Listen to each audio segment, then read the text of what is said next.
సంవత్సరాలుగా సాగుతున్న America Iran వైరానికి climax దగ్గర పడిందా అంటే అవుననే సమాధానం వినిపిస్తోంది. అగ్రరాజ్యం అమెరికా అధ్యక్షుడు డొనాల్డ్ ట్రంప్ ఇరాన్ విషయంలో తన ఉద్దేశాలను అత్యంత స్పష్టంగా కఠినంగా బయటపెట్టారు. కేవలం ఆంక్షలతో సరిపెట్టకుండా అవసరమైతే సైనిక చర్యకు కూడా వెనకాడబోమని ఆయన ప్రకటించటం ఇప్పుడు అంతర్జాతీయంగా ప్రకంపనలు సృష్టిస్తోంది.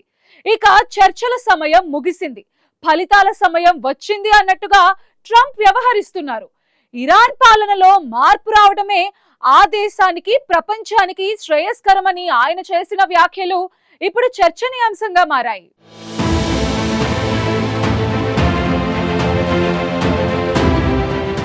అమెరికా ఇరాన్ మధ్య ఉద్రిక్తతలు రోజురోజుకి పెరుగుతున్నాయి. మధ్యప్రాచ్య ప్రాంతంలో భద్రతా సమీకరణాలు వేగంగా మారుతున్న వేళ యునైటెడ్ స్టేట్స్ ఇప్పటికే తమ సైనిక సమీకరణాలను ఇరాన్ చుట్టుపక్కల బలోపేతం చేసింది. ఈ నేపథ్యంలో అమెరికా అధ్యక్షుడు డొనాల్డ్ ట్రంప్ చేసిన తాజా వ్యాఖ్యలు అంతర్జాతీయ రాజకీయాల్లో కొత్త చర్చలకు దారితీశాయి. ఇరాన్పై సైనిక చర్య అంశాన్ని పరిశీలిస్తున్నామని ఆయన స్పష్టం చేయడంతో పాటు ఆ దేశంలో పాలన మారితేనే పరిస్థితులు మెరుగుపడతాయని అభిప్రాయపడ్డారు. ట్రంప్ చేసినవి సాధారణ వ్యాఖ్యలు కాదని, ఇవి భవిష్యత్తు వ్యూహాలకు సంకేతాలని విశ్లేషకులు హెచ్చరిస్తున్నారు. ట్రంప్ దృష్టిలో ఇరాన్ సమస్య కేవలం అణు కార్యక్రమం పరిమితి కాదని, అది ఒక విధాన పాలనా సమస్యగా ఆయన చూస్తున్నారని అంటున్నారు. 47 ఏళ్లుగా చర్చల పేరుతో వారు మాట్లాడుతూనే ఉన్నారు. ఈలోగా ఎన్నో ప్రాణాలు పోయాయని ట్రంప్ వ్యాఖ్యానించడం ద్వారా 1979 ఇస్లామిక్ విప్లవం తర్వాత ఏర్పడిన ఇరాన్ రాజకీయ వ్యవస్థపై ఆయన తీవ్రస్థాయిలో విమర్శలు చేసినట్లయింది. ఇరు దేశాల మధ్య చర్చలు కొనసాగుతున్నప్పటికీ ఫలితం రాకపోతే దృఢమైన చర్యలు తప్పవన్న సంకేతాన్ని ట్రంప్ స్పష్టంగా ఇచ్చారు.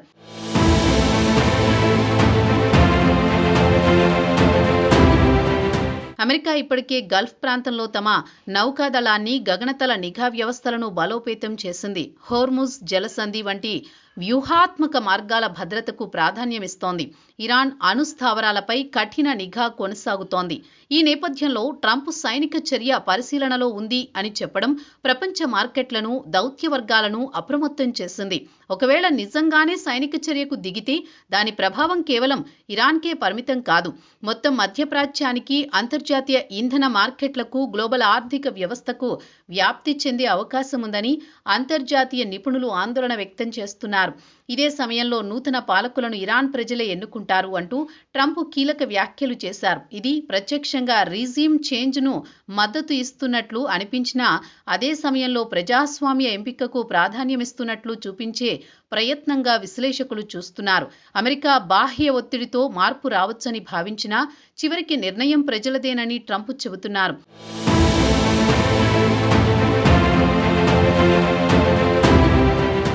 ఈ పరిణామాలను అంతర్జాతీయ సమాజం ఆసక్తిగా గమనిస్తోంది. యూరోపియన్ దేశాలు చర్చల ద్వారానే సమస్య పరిష్కారం కావాలని కోరుకుంటున్నాయి.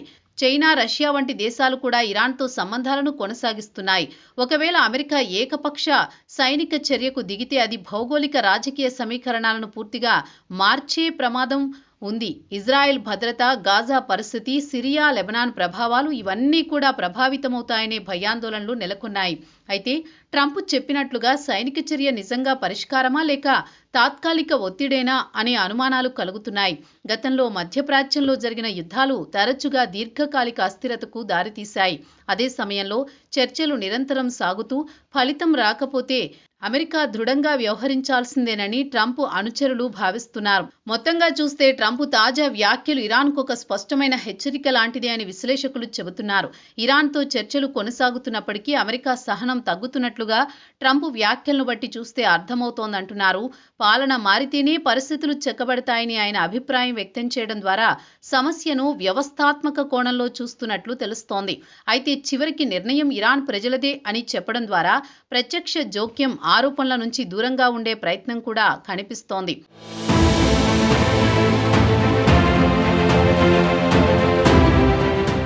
అయితే ఈ ఉద్రిక్తతలు చర్చల ద్వారానే పరిష్కారమవుతాయా లేక సైనిక చర్య దిశగా అడుగులు పడతాయా అనేది త్వరలో తేలనుంది. మొత్తంగా ఇప్పుడు అమెరికా ఏ నిర్ణయం తీసుకున్నా దాని ప్రభావం గ్లోబల్ స్థాయిలో ఉంటుంది. మధ్యప్రాచ్య శాంతి, ఇంధన భద్రత, అంతర్జాతీయ దౌత్య సంబంధాలు ఇవన్నీ కూడా ఇప్పుడు ఇరాన్, అమెరికా ఉద్రిక్తతలపైనే ఆధారపడి ఉన్నాయి. డొనాల్డ్ ట్రంప్ వ్యాఖ్యలు ఇరాన్కు ఒక రకమైన డెడ్ లైన్ విధించినట్లుగా ఉన్నాయి. ఒకవైపు సైనిక ముట్టడి, మరోవైపు పాలన మారాలన్న హెచ్చరికలు. మరి ఇరాన్ పాలకులు ఈ ఒత్తిడికి తలొగ్గుతారా లేక అగ్రరాజ్యంతో నేరుగా యుద్ధానికి సిద్ధపడతారా అనేది ఇప్పుడు ప్రపంచాన్ని కలవరపెడుతున్న అంశం. ఏది ఏమైనా రాబోయే కొద్ది రోజులు మధ్యప్రాచ్య భవిష్యత్తుకు అత్యంత కీలకం.